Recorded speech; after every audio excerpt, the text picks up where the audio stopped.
Hello friends, નમસ્કાર. ધોરણ 9 English grammar. મિત્રો, તમને એમ થશે કે મેડમે વચ્ચેથી ગ્રામર કેમ લીધું? તો આપણે જે 7મો પાઠ ભણ્યા એની જે મેં વર્કબુકની PDF મૂકી હતી એમાં એક એક્સરસાઇઝ છે ડાયરેક્ટ ઇનડાયરેક્ટ. ડાયરેક્ટમાંથી ઇનડાયરેક્ટમાં ફેરવવો વાક્યોને. તો આપણે આ ચેપ્ટર તમારા માટે નવું છે, તો એને ડાયરેક્ટ કથનમાંથી ઇનડાયરેક્ટ કથનમાં કેવી રીતે ફેરવવું એ તમને સમજ ન પડે. પછી તમે સમજ્યા વિના ખાલી મેં તમને જે લખાવ્યું છે એનો બેઠો ઉતારો કરો, એ ક્યાંક રટ્ટો મારવામાં ભૂલી જઈએ તો તકલીફ થાય. એટલે એ મેં PDFમાં એક્સરસાઇઝ તો મૂકી દીધી છે, પણ એને આપણે ગ્રામરના ચેપ્ટર 11માં ભણી લઈએ એટલે આપણને ખૂબ સારી રીતે સમજાઈ જશે. અને મિત્રો, એવું નથી કે આ 9મા જ ધોરણમાં, 9મામાં, 10મામાં, 11મામાં, 12મામાં, કોલેજમાં પણ આવશો ને તમારે જો કમ્પલસરી ઇંગ્લિશનો સબ્જેક્ટ હશે તો ત્યાં પણ આવશે. એટલે આ કાયમ માટેનું છે, ગ્રામર જ્યાં સુધી ભણીશું ત્યાં સુધી. અને આપણે વાતચીતની ભાષામાં પણ જ્યારે ઇંગ્લિશ બોલવાનું થશે તમારે, ત્યારે પણ તમને આ ખૂબ કામ લાગશે. એટલે મિત્રો, જે આ ડાયરેક્ટ એન્ડ ઇનડાયરેક્ટ સ્પીચ યાની કે પ્રત્યક્ષ અને પરોક્ષ કથન ને બરાબર સમજી, થોડુંક અઘરું છે, થોડીક અટપટી રચના છે, એટલે ખૂબ ધ્યાનથી સાંભળી અને સમજજો. તમે વાંચશો ને તો પણ આમ થોડુંક ખ્યાલ નહીં આવે કે કેવી રીતે ફેરવવામાં આવે છે. તો હું તમને ઘણી બધી 2-3 વખત સમજાવીશ. એકનું એક વાક્યને બીજી રીતે ફેરવીને. પણ ન સમજાય તો તમે મને કોમેન્ટમાં પાછું લખજો. લખશો ને તમે મને તો કોઈ ઓબ્જેક્શન નહીં લે. એવું નહીં કે મેડમે સરને વાત કરીને અમને સર ટેલિગ્રામમાંથી ટર્મિનેટ કરશે, નહીં કરે. તમને ન સમજાય તો તમે ફોન તો આપણે કરી નહીં શકો, રૂબરૂ મળી નહીં શકીએ, તો તમે કોમેન્ટમાં લખજો મિત્રો કે મેડમ ફરી સમજાવો. ઓકે, તો let's go on chapter 11th. ગ્રામરનો 11મો ચેપ્ટર શીખીએ, ડાયરેક્ટ એન્ડ ઇનડાયરેક્ટ સ્પીચ. તો ડાયરેક્ટ સ્પીચ એટલે કે બે વ્યક્તિઓ વચ્ચે જે સંવાદ થાય, એ સંવાદ, એક વ્યક્તિ જે બોલે એને ડાયરેક્ટ સ્પીચ કહેવાય. અને એ જ વાતને એ બીજા કોઈ વ્યક્તિને જ્યારે કહેવામાં આવે તો વાક્યનો ભાવાર્થ તેનો તે જ રહે, પણ આપણે જે બોલ્યા એ જ વાતને ભાવાર્થ એનો એ જ રાખીને ત્રીજી વ્યક્તિને જ્યારે કંઈ સંભળાવવામાં આવે છે ત્યારે એનો વાક્યનો અર્થ નથી બદલાતો, પરંતુ વાક્યની પેટર્ન બદલાય છે. હું તમને ગુજરાતીમાં ઉદાહરણ આપું. શિક્ષકે કહ્યું, કાલે શાળામાં પ્રોજેક્ટ લાવવાનો રહેશે. બરાબર? શિક્ષકે કહ્યું, એ શું થયું? બોલનાર વ્યક્તિ થયા. અને જે કાલે શાળામાં પ્રોજેક્ટ લાવવાનો રહેશે એને અવતરણ ચિહ્નમાં મૂકવામાં આવ્યા, કારણ કે શિક્ષક પોતે બોલ્યા છે, એ શિક્ષકનું પોતાનું બોલાયેલું કથન છે, માટે એને અવતરણ ચિહ્નમાં મૂકવામાં આવે છે. અને એ જ વાક્ય જે વિદ્યાર્થી ગેરહાજર છે એને તમારામાંથી કોઈ એક વિદ્યાર્થીએ એ ગેરહાજર વ્યક્તિને જઈને કહ્યું કે આજે તો આપણી શાળામાં શિક્ષકે કહ્યું કે, આવતીકાલે શાળામાં પ્રોજેક્ટ લાવવાનો રહેશે. કહ્યું કે મૂકી અને જે અલ્પવિરામ હતું અને અવતરણ ચિહ્નો કાઢી નાખ્યા. કારણ કે એ શિક્ષકને નું બોલાયેલું વાક્ય એ ત્રીજી વ્યક્તિને કહેવામાં આવ્યું, એટલે એને શું કહેવાય? પરોક્ષ કથન કહેવામાં આવે છે. સમજ પડી મિત્રો? એટલે કે પ્રત્યક્ષ જે કથન છે એને ત્રીજી વ્યક્તિને જ્યારે કહેવાનું અથવા કહેવામાં આવે છે અથવા કહી સંભળાવવામાં આવે છે, ત્યારે એ જ વાક્યમાં કોઈ પણ જાતનો અર્થ બદલાયા વિના વાક્યનો ભાવાર્થ તેનો તે જ રહે અને એને પરોક્ષ કથન કહેવામાં આવે છે. આ ડાયરેક્ટ એન્ડ ઇનડાયરેક્ટ સ્પીચ, પ્રત્યક્ષ કથન અને પરોક્ષ કથન. હવે એમાં વાક્યને આવી રીતે પ્રત્યક્ષમાંથી પરોક્ષમાં ફેરફાર કરતાં કયા પ્રકારના ફેરફાર થાય છે એની પહેલાં આપણે વાક્યના પ્રકાર આપણે સમજી લઈએ. તો વાક્યના 4 પ્રકાર છે. એસરેટિવ સેન્ટન્સ યાની કે વિધાન વાક્ય, અને આપણે જે ગુજરાતીમાં વિધાન વાક્ય અથવા સાદું વાક્ય કહીએ છીએ, હકારાત્મક વાક્ય કહીએ છીએ તે. બીજું છે ઇન્ટરોગેટિવ સેન્ટન્સ. ઇન્ટરોગેટિવમાં પ્રશ્નાર્થ વાક્ય હોય. પ્રશ્નાર્થ વાક્યમાં WH વાળા શબ્દોથી પ્રશ્ન પૂછવામાં આવે છે. તો આવા WH વાળા શબ્દોથી પ્રશ્ન પૂછવામાં આવે ત્યારે શું ફેરફાર થાય છે તે. અને ત્રીજો પ્રકાર છે વાક્યનો ઇમ્પરેટિવ સેન્ટન્સ યાની કે આજ્ઞાર્થ વાક્ય. આજ્ઞાર્થ વાક્ય એમાં કોઈ બંને પ્રકારનું હોઈ શકે, નેગેટિવ પણ હોઈ શકે અને પોઝિટિવ એટલે હકારાત્મક પણ હોય અને નેગેટિવ વાક્ય પણ હોય. તો આ બધા વાક્યોમાં ફેરફાર કેવી રીતે થાય છે વાક્યના પ્રકાર સમજીશું ત્યારે. પણ પહેલાં ફક્ત 4 પ્રકારના વાક્યો હોય છે એ સમજીએ. અને ચોથો પ્રકાર છે વાક્યનો એક્સક્લેમેટરી સેન્ટન્સ યાની ઉદ્ગાર વાક્ય. હવે આ 4 પ્રકારના વાક્યમાં દરેક કાળ પ્રમાણે કેવી રીતે ફેરફાર કરવામાં આવે છે. વર્તમાન, સાદો વર્તમાન કાળ, સાદો ભૂતકાળ, સાદો ભવિષ્યકાળ. તો કાળ પ્રમાણે આ 4 પ્રકારના વાક્યમાં કેવી રીતે ફેરફાર કરવામાં આવે છે તે વારાફરતી આપણે જોઈશું. તો let's go for the assertive sentence યાની કે વિધાન વાક્ય. તો વિધાન વાક્યમાં હકારાત્મક પણ હોય એટલે કે સાદું વાક્ય પણ હોય અને નકારાત્મક પણ વાક્ય હોય. તો બંનેમાં ક્યારેક કેવા પ્રકારનો ફેરફાર કરવામાં આવે છે એ આપણે જોઈએ. તો એસરેટિવ સેન્ટન્સમાં મેં તમને આગળ કીધું એ પ્રમાણે કાળ પ્રમાણે ફેરફાર કરવામાં આવે છે. પહેલાં છે સાદો વર્તમાન કાળ યાની કે સિમ્પલ પ્રેઝન્ટ ટેન્સ, બીજો છે સાદો ભૂતકાળ સિમ્પલ પાસ્ટ ટેન્સ અને ત્રીજો છે સાદો ભવિષ્યકાળ સિમ્પલ ફ્યુચર ટેન્સ.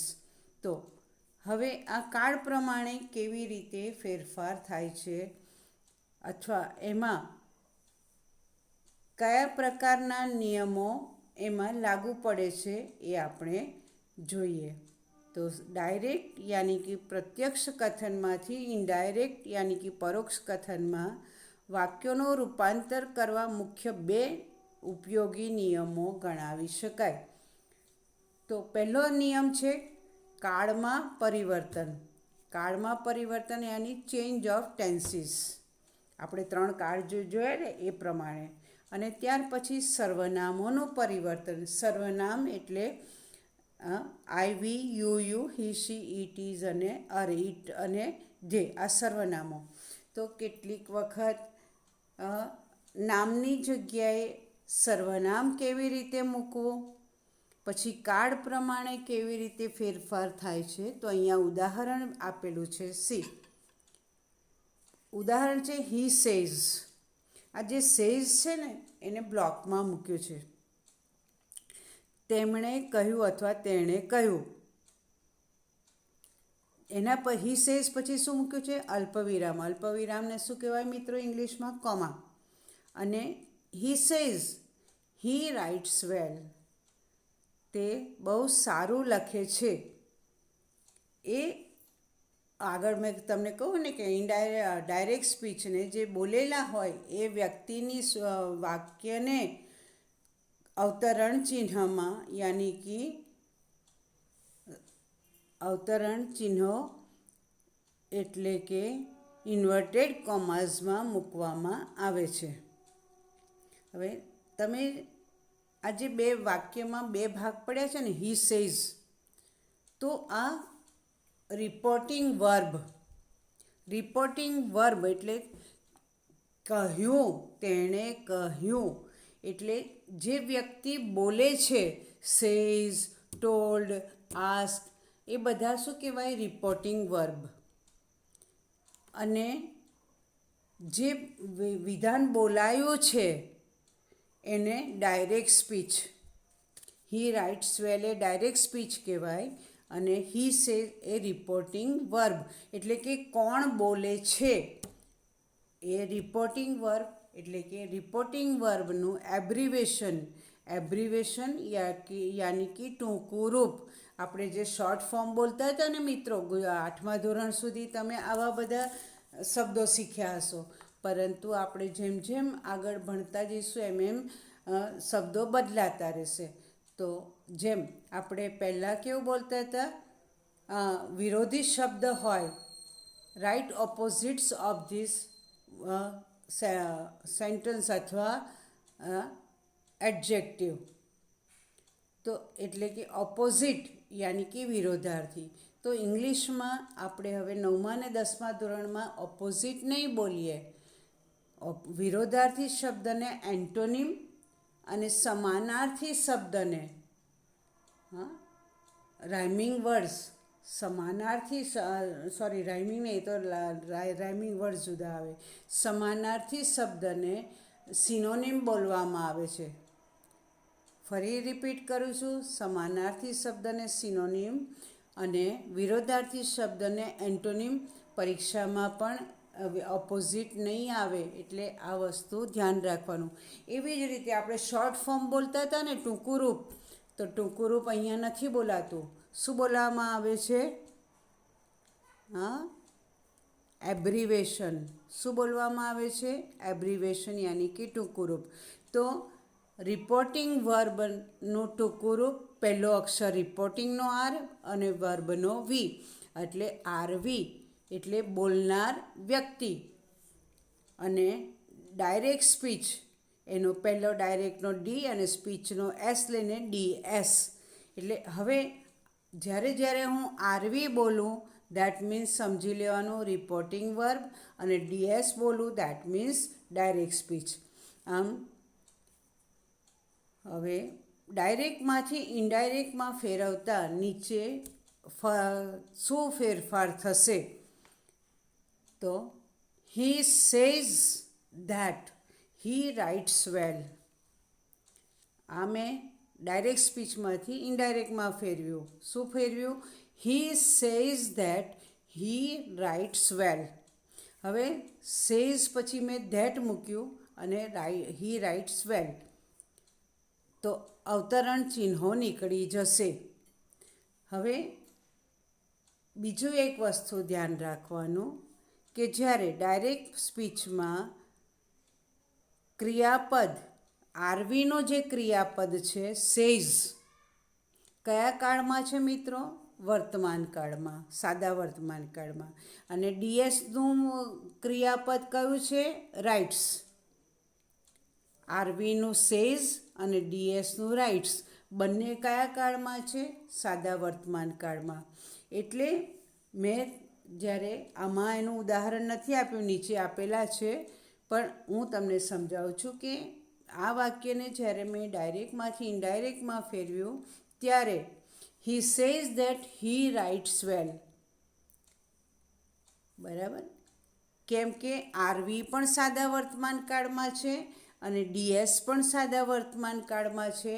એટલે બંને ક્રિયાપદ, આરવીનું ક્રિયાપદ પ્રમાણે રાઇટ્સ, ડીએસનું ક્રિયાપદ તેનું તે જ રહેશે. ફક્ત બે વાક્યને આરવી અને ડીએસને આપણે જોડતા શબ્દ ધેટથી વાક્યને જોડ્યું. હજી તમને આટલા માટે જ હું અત્યાર સુધી ગ્રામર નહોતી લેતી, કારણ કે હું બોર્ડ પર લખું ને તો જ તમને સમજાય મિત્રો, નહીં તો આ થોડું અઘરું છે. છતાં પણ હવે એનું આપણે અહીંયા આગળ નીચેનું ઉદાહરણ જોઈએ. તો એક્ઝામ્પલ છે હી સેડ, હી રાઇટ્સ વેલ. ઉપરના વાક્યમાં શું હતું? હી સેઝ, હી રાઇટ્સ વેલ. અને નીચેનું જે ઉદાહરણ છે હી સેડ, તો આરવી કયા કાળમાં છે? સેડ, શેનું? ભૂતકાળ. તો સેડ ભૂતકાળ છે અને હી રાઇટ્સ વેલ, તેમણે કહ્યું તે ખૂબ સારું લખે છે. તો જ્યારે આરવી ભૂતકાળમાં હોય અને ડીએસ સાદા વર્તમાન કાળ હોય તો આરવીના કાળ પ્રમાણે ડીએસના ક્રિયાપદના કાળને ફેરવવામાં આવે છે. તો નીચે જે વાક્ય છે ને, he said that, that A conjunction મૂક્યું છે, તેમણે કહ્યું કે અથવા તેણે કહ્યું કે. હવે સેડ છે માટે અહીંયા હી રોટ વેલ. રાઇટ્સનું શું થઈ ગયું? રોટ. કારણ કે આરવી ભૂતકાળમાં છે અને ડીએસ સાદા વર્તમાન કાળમાં છે. એટલે આરવીના કાળ પ્રમાણે ડીએસના કાળમાં ફેરફાર કરવામાં આવે છે. સમજ પડી મિત્રો? તો આપણે હવે આગળ જઈએ.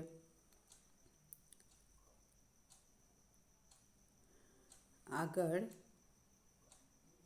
તમને આમાં સમજાવી દઉં વિશ્લેષણ યાની એક્સપ્લેનેશન. મેં જે તમને સમજાવ્યું તે કે ડાયરેક્ટ સ્પીચમાં આરવી સાદા ભૂતકાળમાં છે, એટલે સેડ પછી કોમા છે, અલ્પવિરામ એટલે કોમા છે, અને ડાયરેક્ટ સ્પીચને અવતરણ ચિહ્ન યાની કે ઇન્વર્ટેડ કોમાઝમાં મૂકવામાં આવેલા છે. તો રાઇટ સાદા વર્તમાન કાળમાં છે, એટલે ઇન્વર્ટેડ કોમાઝ નીકળી ગયા, કોમા નીકળી ગયા, અને બે વાક્યની વચ્ચે શું મૂકવામાં આવ્યું? સંયોજક ધેટ મૂકવામાં આવ્યું. અને આરવી ભૂતકાળમાં છે એટલે ડીએસનું ક્રિયાપદ રાઇટ્સની બદલે શું મૂક્યું? રોટ ભૂતકાળમાં થઈ ગયું. એટલે આ પ્રમાણે આરવી ભૂતકાળમાં હોય અને ડીએસ જો સાદા વર્તમાન કાળ હોય તો એને આપણે સાદા ભૂતકાળમાં, ભૂતકાળના પણ કાળના 3 પ્રકાર છે: ચાલુ વર્તમાન કાળ, સાદો વર્તમાન કાળ અને પૂર્ણ વર્તમાન કાળ. એટલે એ પણ મેં તમને આગળ 8મામાં પણ સમજાવ્યું હતું કે પૂર્ણ ભૂતકાળ એટલે જ્યારે એમાં ફેરવવામાં આવે છે ત્યારે શેમાં મૂકવામાં આવે છે? પાસ્ટ પાર્ટિસિપલમાં મૂકવામાં આવે છે. એ ભૂતકાળમાં આવશે. અત્યારે આપણે સાદો વર્તમાન કાળ જ શીખીએ છીએ. ઓકે, એટલે હવે અહીંયા આપણે ટિપ્સ આપી છે કે આ કેવી રીતે બન્યું. તો આરવી જો કોઈ પણ પ્રકારના વર્તમાન કાળમાં કે કોઈ પણ ભવિષ્યકાળમાં હોય, આરવીનું ક્રિયાપદ, તો વર્તમાન કાળ અને ભવિષ્યકાળમાં હોય તો ડીએસનું જે ક્રિયાપદ છે એમાં કોઈ ફેરફાર થતો નથી, કાળ પરિવર્તન થતું નથી. અને જો આરવી ભૂતકાળમાં હોય અને ડીએસમાંનું કથન કોઈ શાશ્વત સનાતન સત્ય હોય તો એમાં ભલે આરવી ભૂતકાળમાં છે પણ જે ડીએસ છે એટલે ડાયરેક્ટ સ્પીચ એ વાળું વાક્ય જો યુનિવર્સલ ટ્રુથ એટલે કે સનાતન સત્ય હોય તો એમાં ફેરફાર થતો નથી. ઉદાહરણ તરીકે લઈએ, the teacher said. The teacher said, said શેમાં આવ્યું? ભૂતકાળમાં. The earth moves round the sun. The earth moves round the sun, પૃથ્વી સૂર્યની આસપાસ ફરે છે.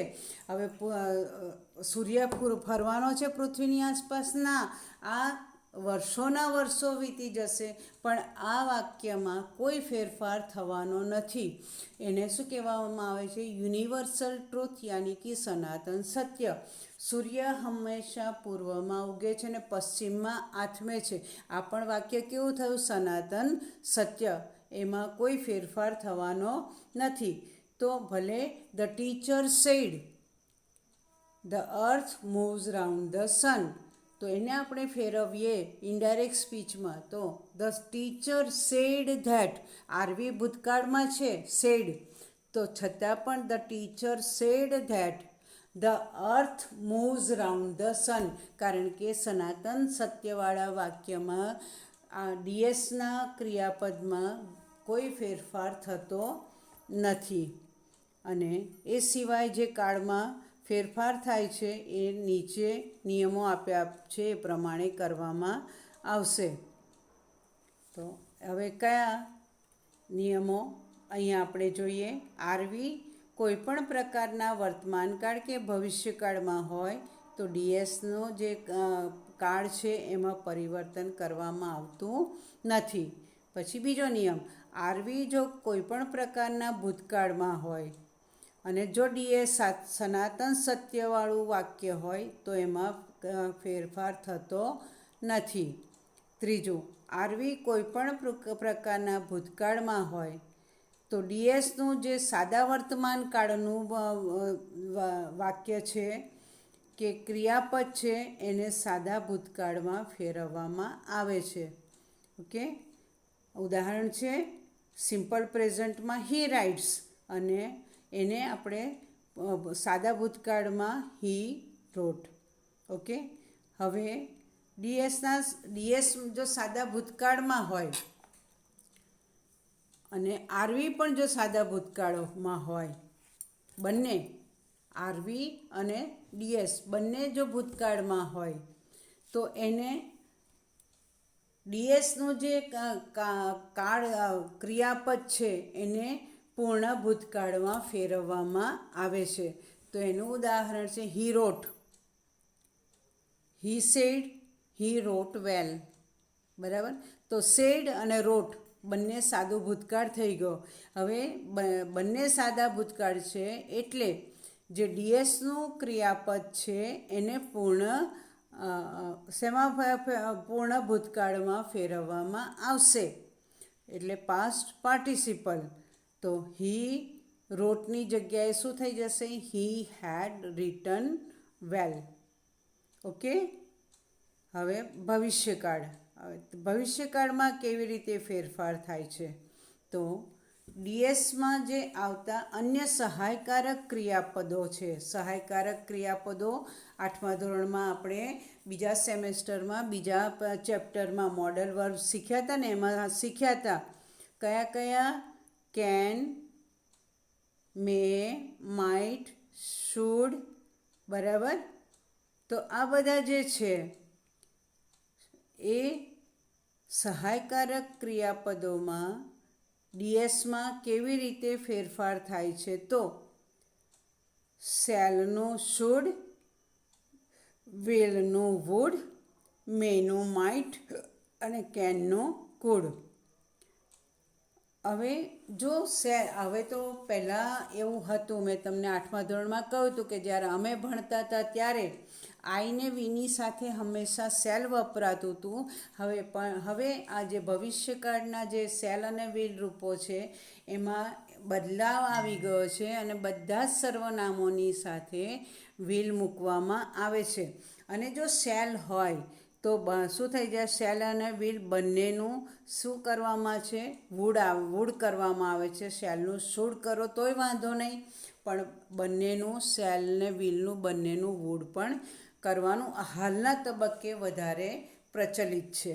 ઓકે, તો આમ કાળમાં ફેરફાર થાય છે.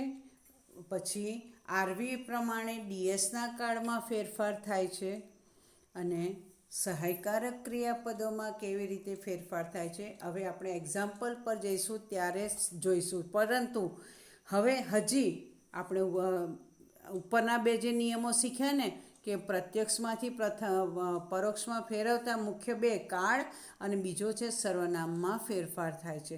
તો હવે અહીંયા સર્વનામમાં કેવી રીતે ફેરફારો થાય છે. ડીએસમાં જે આપ્યું હોય કર્તા એને ડીએસમાં સર્વનામમાં કેવી રીતે ફેરફાર થાય છે. તો ડીએસ પહેલો નિયમ છે. ડીએસના પહેલો પુરુષના કયું સર્વનામ? પહેલો પુરુષ એકવચનમાં આઈ. તો આઈનું શું થઈ જાય છે? મી, માય, માઇન અને માય સેલ્ફ. આ બધા જ આગળ આપણે સર્વનામના જ રૂપો છે, પણ મી ક્યારે વપરાય, માય ક્યારે વપરાય, માઇન ને માય સેલ્ફ ક્યારે વપરાય એ તમને 10મા ધોરણમાં આવશે. પણ આ પણ આઈના સર્વનામમાં મી પણ આવી શકે, એટલે આઈ તો બદલાઈ જ જાય. પણ ધ ટીચર સેડ, હું તમને ઉદાહરણ આપું. The teacher said I read the story. I, તો આઈની જગ્યાએ મારે સર્વનામમાં ફેરફાર કરવો હોય, અહીંયા તો બીજી રીતે થશે, કારણ કે શિક્ષક પોતે જ બોલે છે. પણ એ અત્યારે તમને એ નહીં સમજાય, પરંતુ આ જે રીતે પહેલા પુરુષ એકવચનનું રૂપ આઈ છે, એનું સર્વનામનું રૂપ મી, માય, માઇન અને માય સેલ્ફ થઈ જશે. તો અને પહેલા પુરુષનું બહુવચનનું રૂપ વી, તો અસ, અવર અને અવર્સ અથવા અવર સેલ્વ્સ એમાં રૂપાંતર થાય છે. અને આરવીના કરતા યાની કે સબ્જેક્ટ. સબ્જેક્ટ એટલે આપણો ભણવાનો સબ્જેક્ટ નહીં, ભણવાનો સબ્જેક્ટ નહીં. કરતા એટલે વાક્યમાં મુખ્ય જે કર્તા છે એને સબ્જેક્ટ કહેવામાં આવે છે. Subject, English subject, maths subject એ નહીં. ક્રિયાનો કરનાર એટલે કે કર્તા, ઇંગ્લિશમાં એને સબ્જેક્ટ કહેવામાં આવે છે. ઓકે, હવે આઈનું મી, માઇન, માય સેલ્ફ એ થાય છે, અને my. Vinu us, hour, hours અને અવર સેલ્સ. હવે બીજા પુરુષમાં ડીએસમાં જો બીજો પુરુષ હોય તો બીજા પુરુષના સર્વનામમાં શું મૂકવામાં આવે છે? બીજો પુરુષ બંનેમાં, એકવચન અને બહુવચન બંનેમાં યુ છે. તો યુનું શું થઈ જશે? યોર્સ અને યોર સેલ્ફ. એકવચનમાં યોર સેલ્ફ અને બહુવચનમાં યોર સેલ્વ્સ. આ રીતે આરવીના ક્રમ પ્રમાણે ઓબ્જેક્ટ એટલે કે કર્મમાં આ પ્રમાણે ફેરફાર થાય છે. હવે ત્રીજો નિયમ, ત્રીજા પુરુષમાં કેવી રીતે ફેરફાર થાય છે. તો ત્રીજા પુરુષમાં ત્રીજા પુરુષ એકવચનમાં હી, શી અને ઇટ. તો હીનું શું થઈ જશે? Him, his, himself. શીનું સી, હર, હર્સ અને હરસેલ્ફ. ઇટનું ઇટ્સ, ઇટસેલ્ફ. અને ધેનું ધેમ, ધેર અને ધેર્સ, ધેમસેલ્વ્સ. આનું રૂપાંતર થતું નથી. ઓકે, તો હવે નીચે જે છે એ પ્રમાણે આપણે યાદ રાખવાનું છે. ટેબલ કોઠા પ્રમાણે પહેલા પર્સનમાં આઈને વી બંનેમાં સબ્જેક્ટ યાની કે કર્તા પ્રમાણે. સેકન્ડ પર્સનમાં ઓબ્જેક્ટ યાની કે કર્મ પ્રમાણે હું તમને વાક્યમાં આગળ સમજાવીશ કે કર્મ અને કર્તા કોણ, ઉદાહરણ આવશે ત્યારે. હવે ત્રીજા પર્સનમાં તો કોઈ ચેન્જ થતો નથી. હવે અહીંયા સિમ્પલ પ્રેઝન્ટ ટેન્સ, સાદા વર્તમાન કાળમાં કેવી રીતે ફેરફાર થાય છે એના ઉદાહરણો જોઈએ. રવિ સેઝ, રવિએ કહ્યું. સેઝ એ શું થયું? R V reporting verb. અને સેઝ કયા કાળમાં છે? સાદા વર્તમાન કાળમાં. Ravi says Mona teaches English. Mona teaches English એટલે મોના કોણ છે? ત્રીજો પુરુષ. બે વ્યક્તિ વાત કરે છે, એમાં તો છે નહીં કોઈ. મોના ટીચીસ ઇંગ્લિશ. ટીચીસ એ શેનું વર્બ છે? ડાયરેક્ટ સ્પીચનું વર્બ છે. એટલે સબ્જેક્ટ પ્રમાણે અહીંયા ચેન્જ થાય છે. તો સબ્જેક્ટ થર્ડ પર્સન છે. મોના કોણ છે? Third person. એટલે ત્યાં તો મોનાનું મોના જ રહેશે. આપણે આગળ જોયું ને કે થર્ડ પર્સનમાં કોઈ પણ પ્રકારનો એમાં કર્મમાં ફેરફાર થતો નથી. Ravi says that. હવે એનું ડાયરેક્ટમાંથી ઇનડાયરેક્ટમાં ફેરવતા Ravi says that Mona teaches English.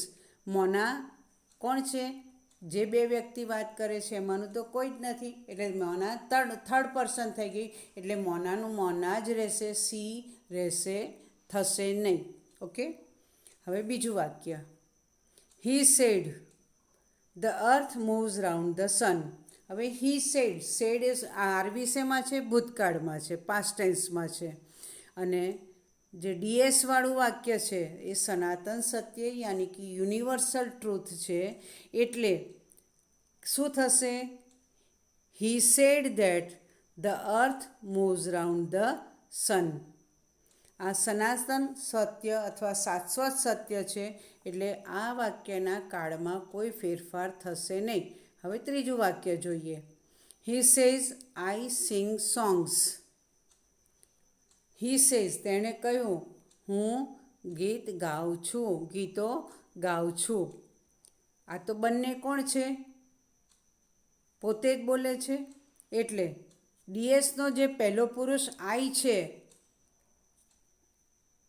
એ કોના માટે છે? He says. જે વ્યક્તિ બોલે છે એના જ માટે છે. એટલે હી સેઝ ધેટ. હી આઈની જગ્યાએ શું થઈ ગયું? આઈ કોણ છે? કર્તા, સબ્જેક્ટ છે. એટલે આઈ કર્તા છે માટે હીનું શું થઈ ગયું? આઈનું શું થઈ ગયું? હી. હવે સમજ પડી મિત્રો? મેં તમને કહ્યું હતું કે હું તમને જ્યારે વાક્ય આવશે ત્યારે સમજાવીશ. તો આઈનો અહીંયા આગળ છોકરો બોલે છે અને પોતાના જ માટે બોલે છે. માટે હી સિંગ્સ વેલ. એટલે સબ્જેક્ટ બદલાઈ ગયો. આઈનું શું થઈ ગયું? સર્વનામ હી. અને સિંગ્સનું સિંગ્સ, કારણ કે સેઝ છે સાદો વર્તમાનકાળ માટે એનું એ જ ડીએસનું રૂપ ક્રિયાપદનું રહેશે. તો he says that he sings well. He sings songs. Sorry. ચોથું વાક્ય. You say to me.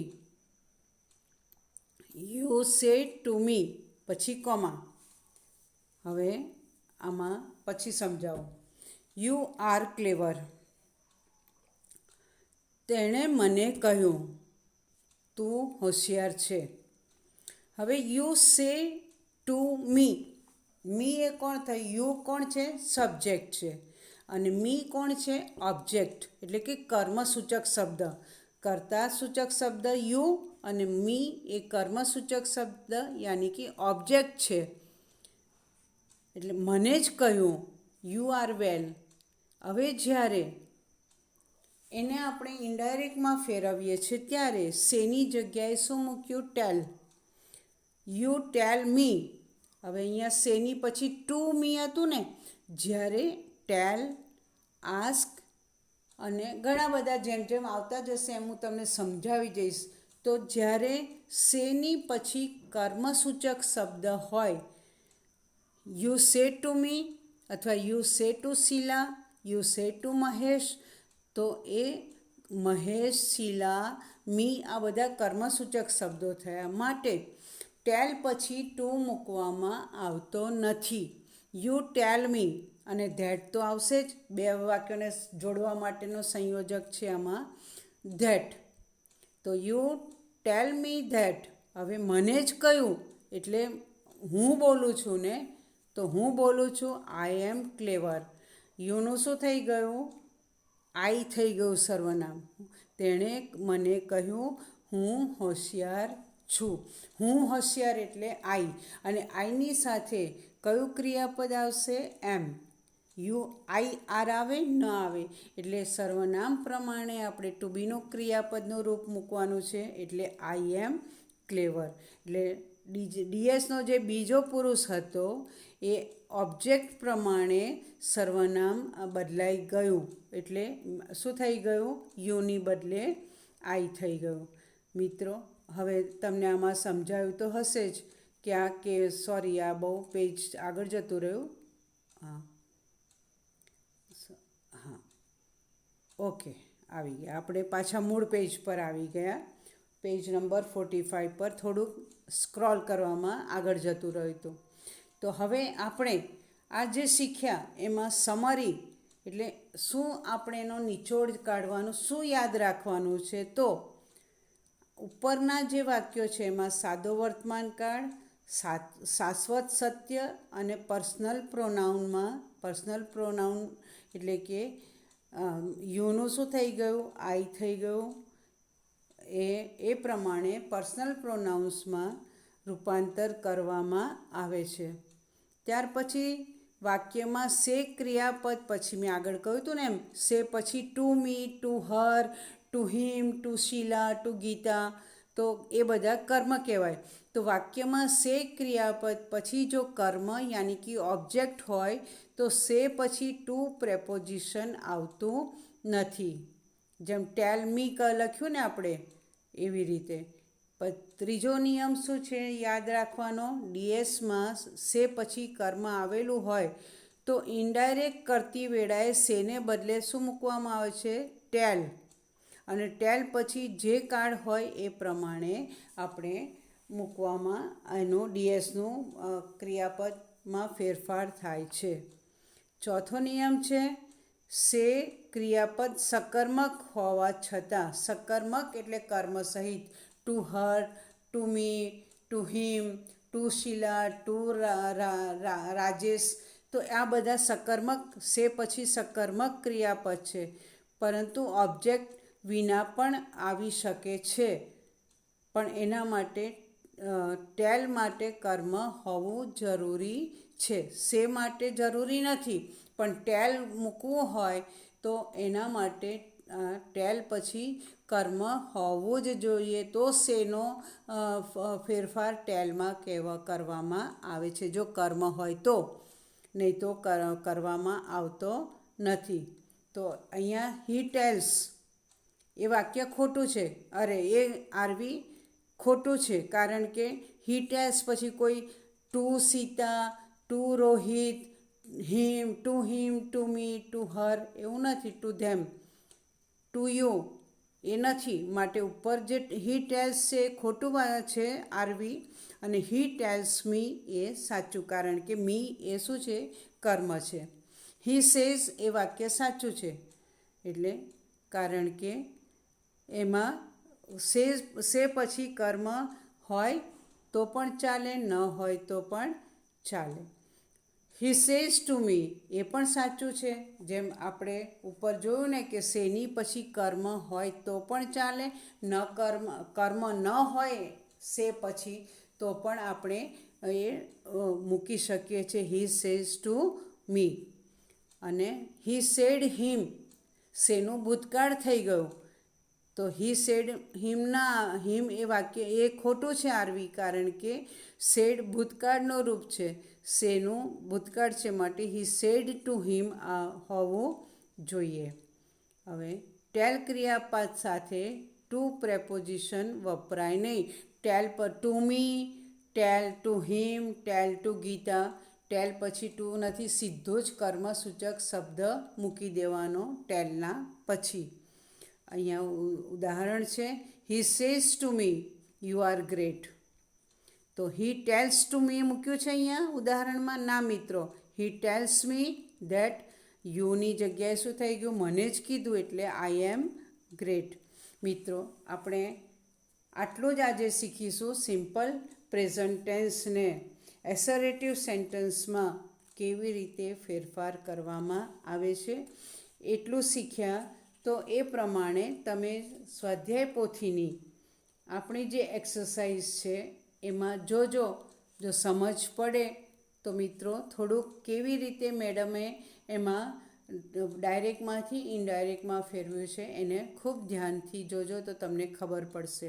હજી બીજા ઉદાહરણો તો બહુ બધી વાર છે ઉદાહરણો પર જવા. હજી તો આપણે સિમ્પલ પાસ્ટ ટેન્સ શીખવાનો છે, ત્યાર પછી વાક્યના બીજા પ્રકાર પર જવાનું છે, ફ્યુચર ટેન્સ જોવાનું છે એટલે ભવિષ્યકાળ, ત્યાર પછી ઇન્ટરોગેટિવ, ત્યાર પછી ઇમ્પરેટિવ અને ત્યાર પછી એક્સક્લેમેટરી. ચેપ્ટર થોડુંક લેન્ધી પણ છે અને થોડું મોનોટોનસ પણ છે અને થોડુંક તમને નવું અને અઘરું લાગશે. પણ એક વખત આવડી જશે ને પછી મિત્રો બહુ સહેલું લાગશે. એટલે બરાબર ધ્યાનથી હું જે બોલું છું એને સાંભળજો. ન સમજાય તો ફરી કહેજો, હું ફરી શીખવાડીશ. પણ ખોટું શીખતા નહીં, કારણ કે હવે આ 5મા ધોરણથી હું તમને કહેતી આવી છું કે જેમ તમે આગળ જશો એમ વ્યાકરણ થોડું અઘરું આવતું જશે. અને 9મામાં આ જ ચેપ્ટર 9મામાંય છે ને આ જ ચેપ્ટર 12મામાંય આવશે. તો એમાં થોડા વધારે પડતા નિયમો આવશે.